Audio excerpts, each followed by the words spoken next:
Alrighty, I'm going to go over how to install fonts and show you a couple of websites where you can do these types of things. So first off, one of them that I like is 1001 Free Fonts, and the other one is defont.com. And these are the ones that we typically will use in the classroom to install fonts to the machines. And let me first just mention, you have to have administrator rights to install fonts to some degree on a machine. So if you're like in a school library or something, you probably wouldn't have permission to install those fonts. But if you're at home or on your laptop, or usually in my lab, it's set up so students do have those rights. So let's just take a look here. You can see that the main categories of fonts are here. Here's sans serif and serif fonts. That's nice because when you click on it, then all the fonts it'll give you, and there's pages and pages of them, are going to fit in that category.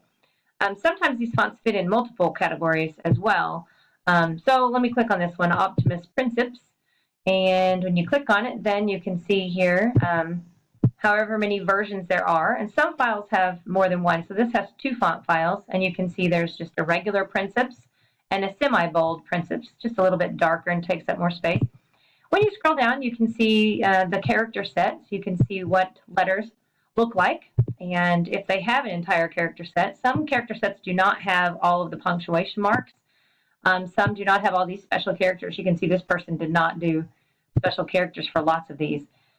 This is always fun to look at when you're looking at a dingbat font. You can see there's a bunch of categories of dingbats. So if I go here to music, for example, and I choose one of these musical looking fonts, then when I click on it and scroll down, obviously this is useful because otherwise you wouldn't know what each of these letters represent in the font.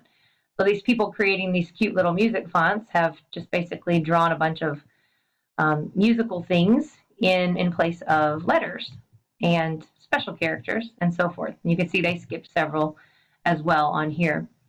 So that is just kind of in a nutshell the way that works. And the other font website is the same way. You can click on a category, and they also have dingbats, and they also have serif and sans serif. This one doesn't categorize them quite as far down as the other does. But like, for instance, fancy fonts are on here, and you can see them. Some of the fancy fonts are also what we would call script fonts. And if you look at some of these, you can see like this one here is, they call it fancy, but it's also brush or calligraphy. And brush or calligraphy typically means like handwriting. So I would call this probably a script font, actually. But you can see these different fonts on here. Regardless of the font website, most of the time fonts are delivered to you in TTF file format. And in order for them to get them for you to download, they give them to you in a zip file. So when I click on this confetti stream font, it is a zip file. And you can't do anything with a zip file except unzip it. And then inside here, you'll see what's in this. And you can see this one has the true type font file, a TTF file. That's the file that you'll need. It usually has a little letter in front of it. So you just double click it, press install, and once you've done that, that should be installed. And if you're in Photoshop, you can type in, you can actually type and search for the font up in the top. So confetti, I can just start typing confetti, and there it is. And then I can change whatever it is to that font. In the older versions of Photoshop, you had to restart Photoshop when you installed fonts. In this newest version, pretty much they're there. I will mention, though, not always does a font work. There are times when the font just doesn't work in Photoshop for some reason, or it'll work in Word, but then I get into Photoshop and I can't find the font, and that's just the way some fonts are. Some fonts are designed to work in multiple places, and some just don't. So anyway, so we've got dingbats fonts, that's your symbols, script, which are your cursive, and then serif and sans serif, which are your primary basic. And then a lot of the other fonts are what they call fancy on here, but in the land of fonts and desktop publishing terms, we usually call them display or decorative fonts.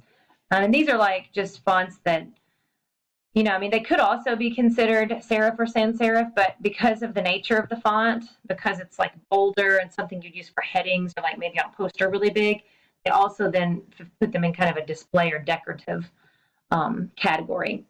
So you can see this Rio Grande, you would probably say, well, yeah, but that's a serif font. And you're right, but it's a display serif font. It's one that would be bigger and on display on a poster or something. You wouldn't use display fonts in like paragraphs because they'd just be too much. You wouldn't use any of these here in paragraphs. They'd just be a little bit too crazy on the eye if you were to write a whole paragraph in them.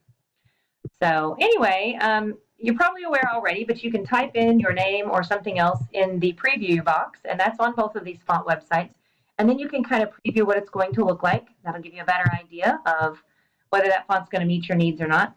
Please note that some fonts do not have lowercase letters.